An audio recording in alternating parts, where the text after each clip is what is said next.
శ్రావణ మాసం రానే వచ్చింది. మనకి వరలక్ష్మి వ్రతంలో అనేక సందేహాలుంటాయి. అసలు పూజ ఎలా చేసుకోవాలి? ఎప్పుడు చేసుకోవాలి? పూజా విధానం ఏంటి? తోర పూజన చేసేటప్పుడు మనం ఫాలో అవ్వాల్సిన నియమాలేంటి? ఎన్ని పోగులు తీసుకోవాలి? కలశం ఎప్పుడు జరపాలి? ఇలా చాలా సందేహాలుంటాయి కదా! అయితే ఈ సందేహాలన్నీ కూడా నివృత్తి చేసేందుకు మనతో పాటు ఉన్నారు ప్రముఖ జ్యోతిష్యులు బ్రహ్మశ్రీ నందిపట్ల శ్రీహరి శర్మ గురువుగారు. సో, గురువుగారితో మాట్లాడి మనకున్న అన్ని సందేహాలను నివృత్తి చేసుకుందాం. నమస్కారం గురుగారు. వాగర్థావివ సంపృక్తౌ వాగర్థ ప్రతిపత్తయే జగతః పితరౌ వందే పార్వతీ పరమేశ్వరౌ ఆదిత్యాయ చ సోమాయ మంగళాయ బుధాయ చ గురు శుక్ర శనిభ్యశ్చ రాహవే కేతవే నమః. శృంగేరి జగద్గురు పీఠాధిపతులకి కంచి పీఠాధిపతులకి నమస్కారములు తెలియజేసుకుంటూ కార్యక్రమాన్ని ప్రారంభిద్దాం. గురుగారు, మనం వరలక్ష్మి వ్రతం చేసేటప్పుడు ఏ రంగు వస్త్రాలు ధరించి చేస్తే మంచిదంటారు? వీక్షించేటువంటి ప్రేక్షకులకు కూడానమ్మా ఈ సందేహం చాలా చోట్ల హ్మ్. కనబడుతూ ఉంటుంది, వినబడుతూ ఉంటుంది. అయితే చాలామంది అనుకుంటుంటారు ఈ రంగు వస్త్రాలతోనే చేయాలనా, హ్మ్. ఏదైనా ధరించొచ్చు కదా, హ్మ్. ఈ రంగు గాజులే పెట్టుకోవాలా, హ్మ్. ఇది ఎక్కడా లేదే, ఏ శాస్త్రంలో చెప్పబడలేదే. వాస్తవమే, హ్మ్. ఎక్కడా చెప్పబడలేదు. హ్మ్. కానీ కొన్ని శాస్త్రంలో చెప్పబడినటువంటివి కూడా ఆచార సాంప్రదాయాల్లో భాగంగా మనం చేసుకుంటూ వస్తాం. హ్మ్. ఉదాహరణకి మనం చేస్తున్నాం. ఒకటి హ్మ్. ఏంటంటే అయ్యప్ప స్వామి పూజ చేస్తున్నాం. అవును. నలుపు రంగు వస్త్రాలు ధరించి వేస్తారు, పూజ అవును చేస్తారు. గురుగారు. ఆ! మరి నలుపు రంగు ఎందుకు ధరించాలి? అమ్మవారికి భవానీ మాల వేస్తారు ఎరుపు రంగు. ఆ! అయ్యవారికి గంధం సంబంధించినటువంటిది మాల వేసినప్పుడు గంధం సంబంధించింది వేసుకుంటారు హ్మ్. వస్త్రాలు. అలాగే దశమహావిద్యలు పూజ చేస్తున్నా, లేదా విశేషమైనటువంటి అమ్మవారి పూజలు చేస్తున్నా, హ్మ్. అయ్యవారి పూజలు చేస్తున్నా, వా ఆ దేవతకి సంబంధించి మెచ్చేటువంటి వస్త్రములని, రంగులని వేసుకొని చేస్తారు. హ్మ్. అంతెందుకు మన నిత్య జీవితంలో నవగ్రహాలను పూజించేటువంటి నవగ్రహాలు కూడా ఒక్కొక్క వర్ణంలో ఉంటాయి. అందుకనే నవగ్రహాలకి ఒక్కొక్క వర్ణంలో ఏ గ్రహానికి ఏ రంగు అంటే ఇష్టమో ఆ రంగు పుష్పాలతో, ఆ రంగు అక్షతలతో చేయమని శాస్త్రం ఉంది. అవును కాబట్టి గురుగారు. నిరభ్యంతరంగా వీక్షించేటువంటి మహిళా ప్రేక్షకులు చక్కగా అమ్మవారికి ఇష్టమైనటువంటి రంగు ఎరుపు, పసుపు మరియు ఆకుపచ్చ.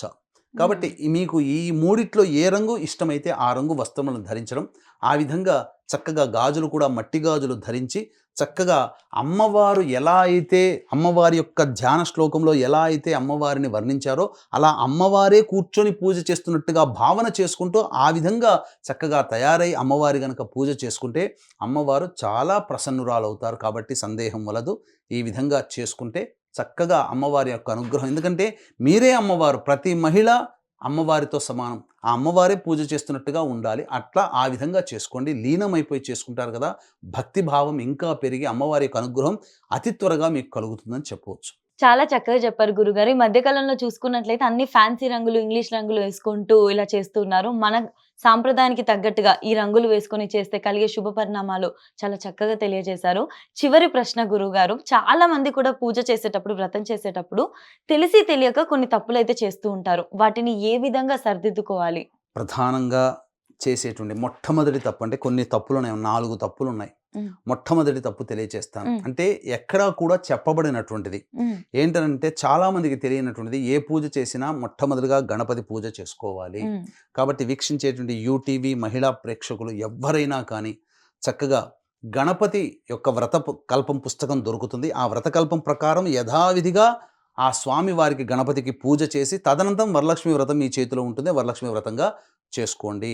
ఇందులో సందేహం లేదు. ఎందుకంటే ప్రతి వరలక్ష్మి వ్రత కల్పం పుస్తకంలో ప్రస్తుతం శుక్లాంబరధరం విష్ణుం అనేటువంటి శ్లోకం తప్ప, గణపతి ధ్యానము తప్ప, గణపతికి సంబంధించినటువంటి పూజా విధానం అనేటువంటిది ఎక్కడా చెప్పబడలేదు, రాయలేదు. అదే మీరు ఫాలో అయ్యి చేసుకుంటే మీకు గణపతి యొక్క అనుగ్రహం కలగకపోవడం వలన వరలక్ష్మి వ్రతము నిష్ఫలమయ్యే అవకాశం ఉంటుంది. జాగ్రత్త సుమి. ఇక రెండవ తప్పు, హ్మ్. చాలామంది మహిళలు ఒక సందేహం ఉంటుంది. మా ఇంట్లో మా భర్త కూడా ఉన్నాడు కదా, హ్మ్. మరి మా భర్తతో కలిసి చేసుకోవచ్చా అని చెప్పి చాలామంది అంటుంటారు. హ్మ్. నిరభ్యంతరంగా భర్తతో కలిసి చేసుకోండి. భర్త అనుమతితో ప్రకారముగా కూర్చొని చక్కగా గణపతి పూజ వరకైనా భర్తతో కలిసి చేసుకొని వరలక్ష్మి వ్రతం మాత్రం మీరు చక్కగా చేసుకోవచ్చు. ఇక మూడవ తప్పు ఏంటనంటే, ఈ సంబంధించినటువంటి విషయంలో హ్మ్. అమ్మవారి ఆవాహన చేస్తారు కదా, హ్మ్. హ్మ్. అయితే విష్ణువుని స్మరించకుండా చేస్తున్నారు. అంటే ఒకసారి సందర్భంలో నారద మహాముని వారు అమ్మవారిని అడిగారు, అమ్మ, నీ నామాల్లో చెంచలాయే నమః అని ఉన్నది. ఎప్పుడూ ఒక చోట స్థిరంగా ఉండవా? ప్రతి ఇంట్లో కూడా నీవు స్థిరంగా ఉండాలంటే నిన్ను పూజించే వాళ్ళకి ఏమని చెప్తావమ్మా అంటే, నాయనా నారద, ఒకప్పుడంటే అందరికీ ధర్మం అందరికీ తెలిసి ఉండేది. హ్మ్. రాను రాను కలియుగంలో ప్రజలకి ధర్మం అనేది తెలియకుండా పోతుంది. అందుకని ఇప్పుడు ఉదాహరణకి వాస్తవానికి ఇప్పుడు ఉన్నారమ్మా, మీ హ్మ్. ఇంటికి వస్తారు. హ్మ్. మీ అమ్మగారు ఉంటారు, నాన్నగారు కూర్చుంటారు. నాలాంటి వాడు వచ్చి ఏమండి మా ఇంట్లో గృహప్రవేశం చేసుకుంటున్నాం, లేకపోతే మా ఇంట్లో పెళ్ళి అని హ్మ్. చెప్పి మీ అమ్మగారినే పిలిచి నేను వచ్చాననుకోండి, పక్కన మీ నాన్నగారు ఉంటారు. హ్మ్. ఇద్దరు వస్తారా? లేదు. రారు. ఎందుకంటే మా మర్యాద ఆయనకు కదా! చెప్పలేదు గదా! హ్మ్. నేనెలా వస్తాను? మీ అమ్మగారు కూడా రారు మా ఇంటికి. అవును. అట్లాగనే అవును కదమ్మా! గురుగారు. అలాగే అమ్మవారు ఏమంటుందంటే, నా భర్తని పిలవకుండా కేవలం అజ్ఞానంగా నన్ను మాత్రమే పిలిచి పూజ చేసుకుంటున్నారు. కాబట్టి వాళ్ళకేదో పిలిచారు కాబట్టి వాళ్ళ ఇంట్లో ఏదో అలా మొహమాటానికి ఉండి ఎళ్ళిపోతానయ్యా. నా హ్మ్. భర్తతో కలిసి పూజ చేసినట్లయితే నాకు ఎంతో సంతోషం కలుగుతుంది కదా!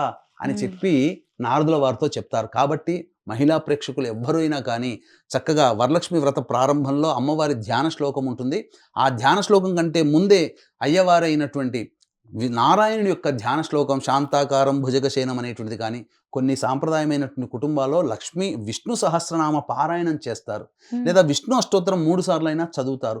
లేదా కనీసము విష్ణువు యొక్క ధ్యాన శ్లోకం శాంతాకారం భుజగశయనం అని ఉంది కదమ్మా! హ్మ్. అదైనా శ్లోకం చేసి అప్పుడు ఆ విష్ణువుని ఆవాహన కలశంలో ఆవాహన చేసి తదనంతరం లక్ష్మి ఆవాహన చేస్తారు. ఇది ఈ విధంగా చేయండి. ఇక నాలుగవ తప్పేంటనంటే ప్రధానంగా చాలా మటుకు ఏ పుస్తకంలో కూడా అమ్మవారి యొక్క ఆవాహన, పూజా విధానం అనేది ఉంటుంది. హ్మ్. షోడశోపచార విధానంగా పూజ చేసేటప్పుడు అమ్మవారికి ప్రాణప్రతిష్ఠ కూడా చాలా ముఖ్యం. ప్రాణప్రతిష్ఠ మంత్రం అనేటువంటిది ఎక్కడా కూడా చెప్పబడలేదు. హుహు. కాబట్టి ఈ ప్రాణప్రతిష్ఠ మంత్రాన్ని మీరు పుస్తకంలో మీకు దొరకదు. ప్రాణప్రతిష్ఠ మంత్రాన్ని చెప్పుకోవాలి.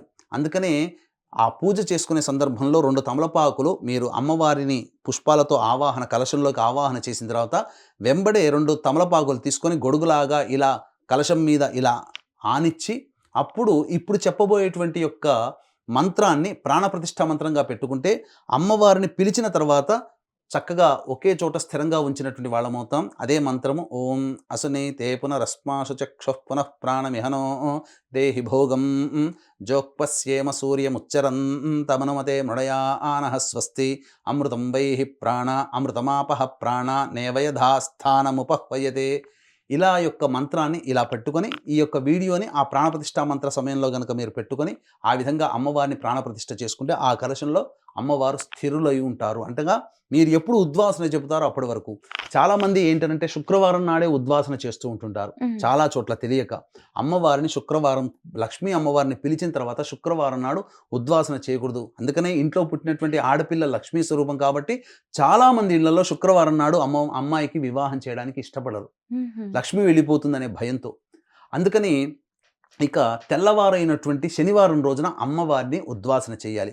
ఎప్పుడు చేయాలి? ఏ సమయంలో చేయాలి అనంటే శనివారం కాబట్టి 7:52 వరకు దుర్ముహూర్తం ఉంటుంది కాబట్టి 8 గంటల తరువాత అమ్మవారిని మళ్ళీ పంచోపచార విధానంగా మళ్ళీ పూజ అనగా ఆ ధ్యాన శ్లోకము, అలాగే స్నానము, అలాగే అర్చన మరియు నైవేద్యము, హారతి. ఈ పంచోపచార విధానంగా పూజ చేసి అప్పుడు అమ్మవారిని కలశం నుంచి ఉద్వాసన చెప్పాలి. ఆ ఉద్వాసన చెప్పే మంత్రం కూడా ఒకటుంటుంది. అదే మంత్రము 2 అక్షితలు, పుష్పాలు చేతిలో పట్టుకొని ఈ విధంగా శనివారం నాడు అమ్మవారికి పంచోపచార విధానంగా పూజ చేసి మళ్ళీ నైవేద్యంగా ఇన్ని నైవేద్యాలు పెట్టాలా అని చెప్పి ఆలోచన హ్మ్. ఉంటుంది.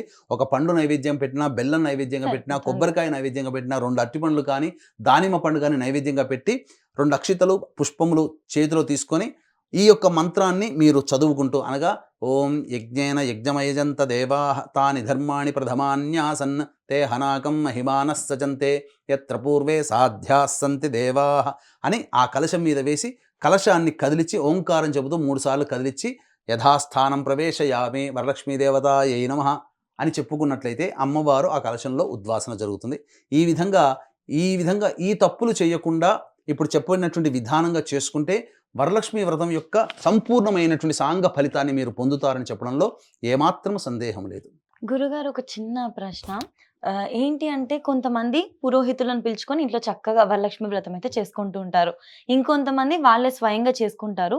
అయితే అందులో ఈ మంత్రాలు ఏవైతే ఉంటాయో వాళ్ళు కరెక్ట్‌గా చదవలేకపోతూ ఉంటారు కదా! అలాంటి సమయంలో ఇలా మనకి యూట్యూబ్‌లో గాని, ఆడియోస్ గాని దొరుకుతూ ఉంటాయి కదా! అవి ప్లే చేసుకొని కొంతమందైతే చేసుకుంటున్నారు. ఆ విధంగా చేయడంలో ఎటువంటి తప్పైతే ఏం తప్పేమీ లేదంటారు లేదమ్మా. కదా! ఎందుకంటే తెలియనప్పుడు అందుకనే హ్మ్. కదా ఈ మంత్రాన్ని ఈ విధంగా చేసుకోండి అని చెప్పి తప్పులు అనేటువంటిది హ్మ్. మనం తెలియచేసి ఆ మంత్రాన్ని కూడా మనం ఇప్పుడు చెప్పింది. అవునవును. చక్కగా ఆవాహన, ఉద్వాసన ఇవన్నీ కూడా ప్రాణప్రతిష్ఠ పూజ చేసే విధానంలో జరిగేటువంటి తప్పులు. అన్నిటికంటే ముఖ్యంగా ఏదైనా కానీ పూజ చేసే మధ్యంలో హ్మ్. చాలామంది మాట్లాడుకుంటూ ఉంటుంటారు పక్కన అవును. వాళ్ళతో, ఫోన్లు వచ్చినా కానీ ఏవైనా హ్మ్. కానీ.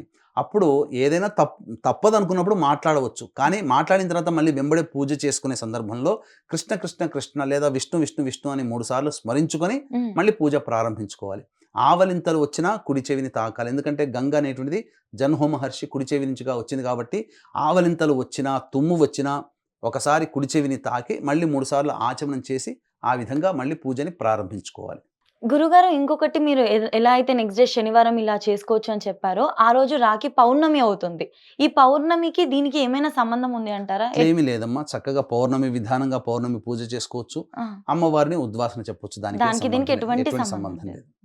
మన ప్రేక్షకులందరికీ ఉన్న ప్రశ్నలు, సందేహాలన్నిటిని కూడా చాలా చక్కగా వివరించినందుకు ధన్యవాదాలు గురువుగారు. సర్వం శ్రీ ఉమామహేశ్వర పరబ్రహ్మార్పణమస్తు.